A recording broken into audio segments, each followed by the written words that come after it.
The night the sirens screamed louder than the rain was the night everything changed, because on a cracked sidewalk under a flickering streetlight, a homeless girl named Emily Carter realized that fear could either freeze you forever or push you to do something that rewrites your fate, and as she watched a trembling teenage boy being shoved against a patrol car by a corrupt cop whose badge had long forgotten its meaning, she felt that sharp familiar pain in her chest that came from knowing what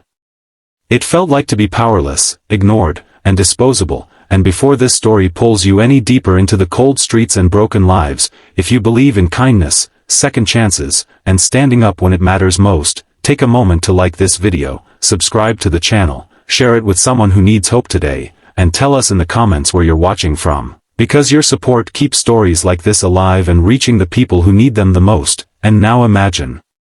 Emily, barely 18, living out of a torn backpack and sleeping behind a closed-down diner, hair tied back with a broken rubber band, hands rough from cold nights and hunger, her life shaped by a system that failed her long before she ever failed herself, yet her eyes still carried a strange quiet fire, the kind you only see in people who have lost everything but somehow refuse to lose their soul. And the boy she saw that night was Noah Blackwood, 16 years old, son of a man whose name alone could make grown men straighten their backs. Marcus Blackwood, a high-ranking member of the Hells Angels, a biker feared on the highways and misunderstood by the world, but Noah was nothing like the rumors that followed his father. He was just a kid who had borrowed a friend's car, taken a wrong turn, and ended up in the wrong place at the worst possible time, because the cop who stopped him was known in whispers. A man who planted evidence, demanded bribes, and preyed on those who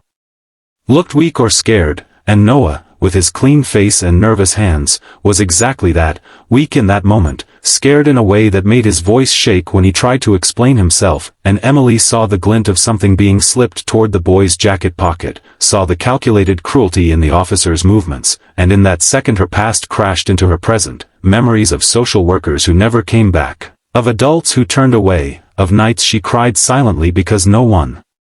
would help, and something inside her snapped, not in anger but in clarity, because she knew that if she walked away she would be alive but dead inside. So she stepped forward from the shadows, heart pounding so hard it felt like it might crack her ribs, and she did the one thing corrupt people fear most. She made herself visible. She created witnesses by shouting, by waving, by drawing attention, by pulling out a battered phone with a cracked screen and raising it like a shield, even though it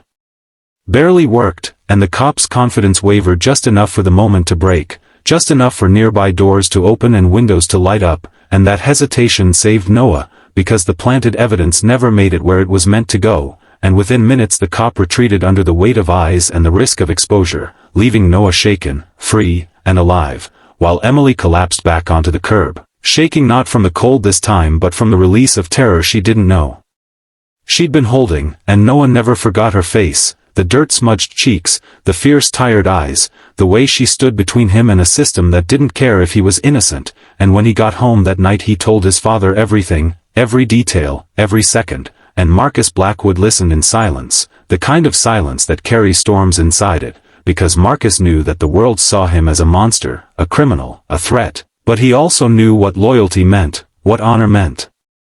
and above all what it meant to protect those who protect your blood. And when he heard that a homeless girl had risked everything for his son, something deep in his chest tightened, not with rage but with respect. And by dawn the wheels were already turning, because Hell's Angels didn't forget debts, especially not ones paid in courage. And Emily, meanwhile, woke up the next morning hungry, sore, and alone again, convinced that the night before was just another moment of bravery that would fade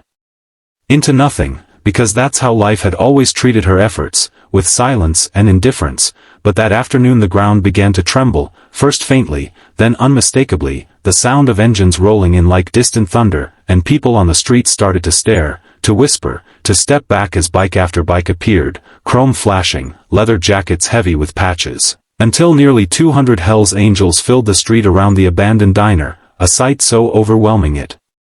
made the air feel electric. And Emily stood frozen, fear clawing up her spine, certain she had somehow done something wrong, certain that helping that boy had finally brought consequences she couldn't outrun. But what happened next rewrote everything she thought she knew about the world, because the bikers didn't surround her like predators, they formed a wall, a shield, separating her from the rest of the city. And Marcus Blackwood stepped forward, a man built like a mountain, eyes sharp but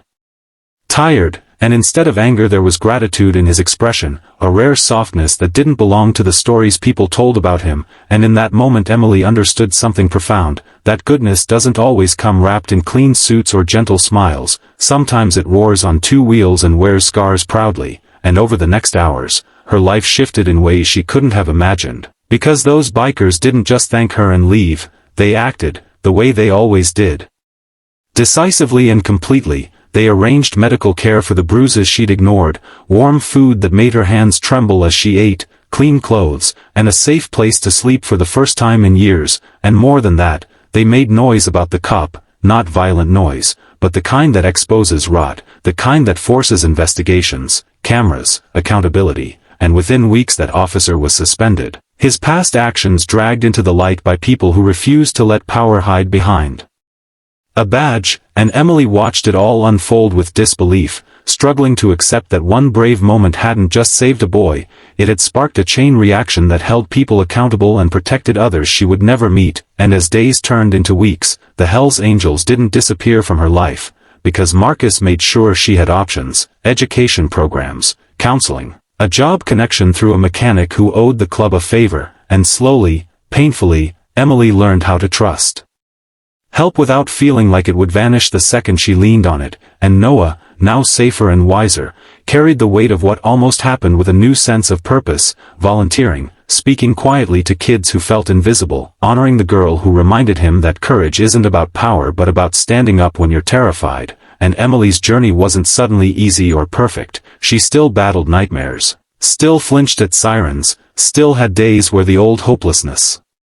crept back in. But now she had something she'd never truly had before, proof that her life mattered, that her choices mattered, and that even someone the world had written off as nothing could change everything, and if this story is touching your heart right now, if you feel that tightness in your chest that comes from recognizing humanity in unexpected places, please take a moment to like this video, share it, and subscribe, because every interaction helps these stories reach more people who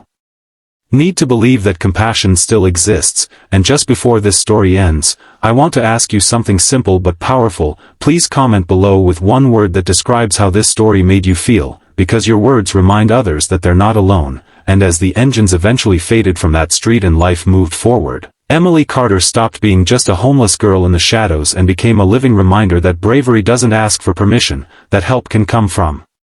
the most unlikely places, and that sometimes, when one person chooses to act with heart instead of fear, even 200 Hells Angels will rise to make sure that courage is never forgotten.